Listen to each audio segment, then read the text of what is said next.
Bonsoir à tous et bienvenue sur supportrésistance.com pour notre analyse de la paire euro-dollar pour le jeudi 3 novembre 2011. Donc aujourd'hui, journée de correction, on a buté sur la zone précédemment cassée, une zone de support très importante, un 38, qui a fait pour le moment une très belle zone de résistance. On travaille actuellement le seuil des 1,37. Attention, on travaille actuellement entre deux seuils très importants, un 38 et un 37. Euh, donc ce qui crée ce contexte de triangle, hein. Je pense que c'est ce qui... Puisqu'on a vraiment un seuil d'achat très important à 1,37 et sur une dynamique plus récente, une résistance très importante à 1,38. On est en train d'essayer de casser ce triangle à la baisse.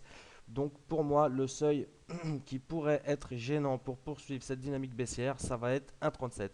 Si on arrive à maintenir une pression baissière sous les 1,37, on pourra travailler l'euro-dollar à la baisse demain vers 1,36. Si on casse les 1,36, on va chercher 1,35.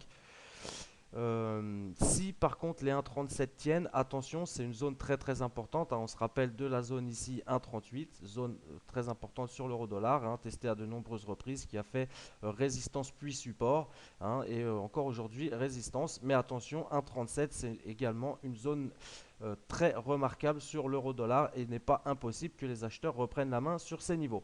Donc attention, 1,37, on est pour le moment au sein d'une dynamique baissière. La cassure du triangle, hein, formé par cette zone de prix un petit peu tiraillée des deux côtés, hein, la sortie du triangle va être déterminante et justement on a cette sortie de triangle à 1,37, 1,3690. Donc si on arrive à maintenir une pression baissière sous 1,37, 1,3690, on peut travailler l'euro-dollar à la baisse vers 1,36, 1,3610. Si cassure des 1,36, on va chercher 1,35. Attention, encore une fois, on a ce seuil des 1,37. Si le seuil des 1,37 tient, on peut par contre tenter plutôt des achats vers 1,3750, 1,38 les niveaux de résistance. Si cassure des 1,38, si on ne prend pas parti, hein, si on est complètement objectif, si cassure des 1,38, on devrait avoir assez de force pour un retracement un petit peu plus ample pour aller chercher notre prochaine résistance à 1,3950, 1,40. Un 39, voilà, un 39,50, un 40 vraiment si on a une petite exagération pour aller tester donc en journalier le bas de notre trading range ici à 1,40, hein. Ce qui nous formerait, pourquoi pas, hein, donc une éventuelle résistance sur 1,40, ce qui nous ferait un plus haut qui serait plus bas. Et donc à ce moment-là, on aurait un signal de vente qui se déclenchera à 1,36 à moyen terme pour aller chercher les 1,32. Pour le moment, on n'en est pas là, on travaille, mais c'est un scénario tout à fait probable.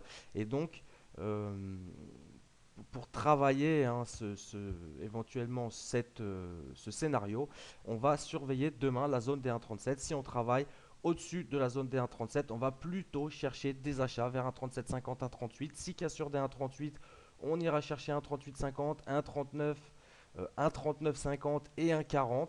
On va y aller étape par étape, hein. Il faudrait que vraiment la zone des 1,38 refasse support pour qu'on puisse engager des positions acheteuses vers 1,3950. Si on travaille par contre, sous la zone des 1,37, 1,3690, on travaille short sur le marché avec des cibles à 1,36, 1,3610. Et donc, si cassure des 1,36, on ira chercher 1,3550 et 1,35. Voilà, donc je vous souhaite une bonne soirée. À demain sur supportrésistance.com.